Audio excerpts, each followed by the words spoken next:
Hello Hasbro fans, this is Sephiroth Destroyers back again with yet another Star Wars action figure review.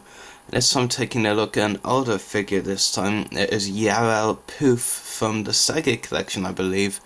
I think this is the only figure of Yarael Poof that Hasbro has ever released. And it's a decent figure, I guess, but by today's standards, or the standards like movie figures like the vintage collection have these days, it's not really that great, to be honest. And in my opinion, this figure is really in need of an update. Hasbro really needs to make a new and improved version of this figure because it does have some problems. One of which is standing up. Really had to prop it right against the wall so it would stand. But there's a nice unique figure. The species he is, Quirmian or something, not really too sure how you pronounce it. Is quite similar to the Kaminoans, I guess, but don't confuse them. This is a different species to the Kaminoan. And yeah, he is the only of his species to release as a figure. I believe he's the only of his species to be seen in one of the movies. He was in the Phantom Menace, died in between the Phantom Menace and Attack of the Clones, I think. He does come with a lightsaber, which looks pretty cool, I have to say. Really too special, but it's a pretty nice hilt and blade. But like I said, nothing really too special. I'm more interested in the figure. So I'll move on to the figure now. Not really much posability at all you could go with this figure. In fact, it's hard enough to actually put the figure into it, put the lightsaber into the figure's hands. But this figure really is mainly about detail, and Hasbro did a great job on the detail, but they left everything else behind, to be honest. I'll just zoom in on his face sculpt, which is really, really cool, I have to say. It's quite creepy, but still really cool. Definitely like this face sculpt.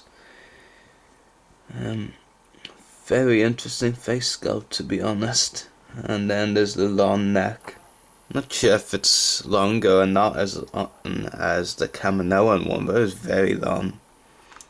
But yeah, as I said, the detail is mainly what Hasbro is going for with this figure, and the articulation is really left behind. But this figure was released in 2006, I believe, so that's not really that surprising. I mean, they didn't really use ball joints as much back then.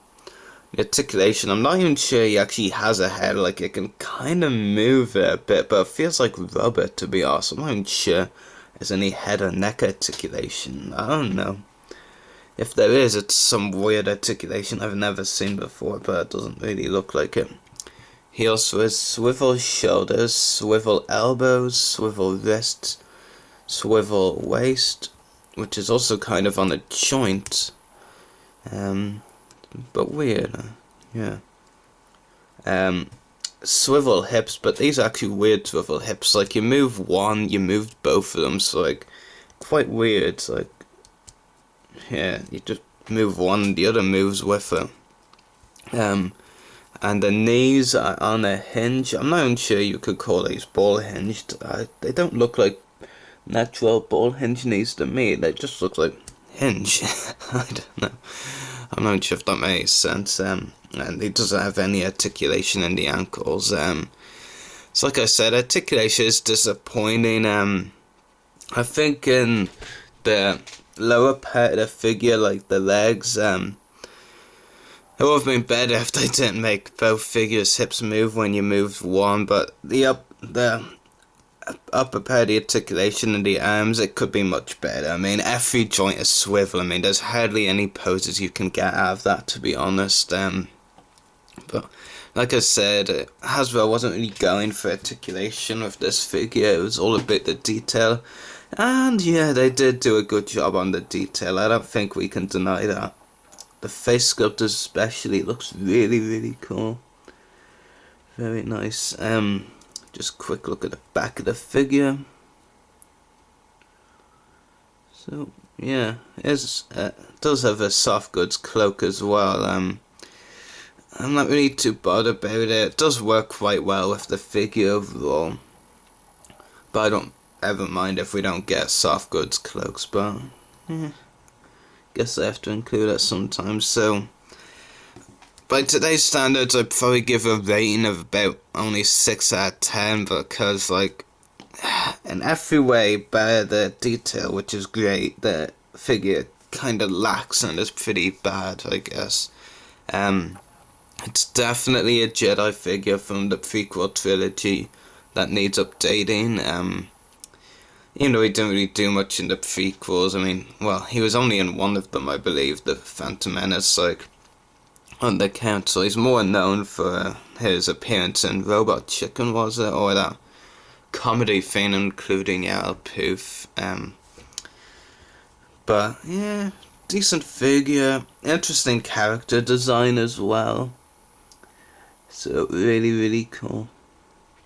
Not really too much else I can say about the figure. I mean, the articulation, like I said, it lacks a lot, but and there's barely any poses you can get him into, battle poses, and it's quite difficult, honestly, enough to actually get the figure to hold the lightsaber. In fact, I don't believe it can hold it in his left hand at all.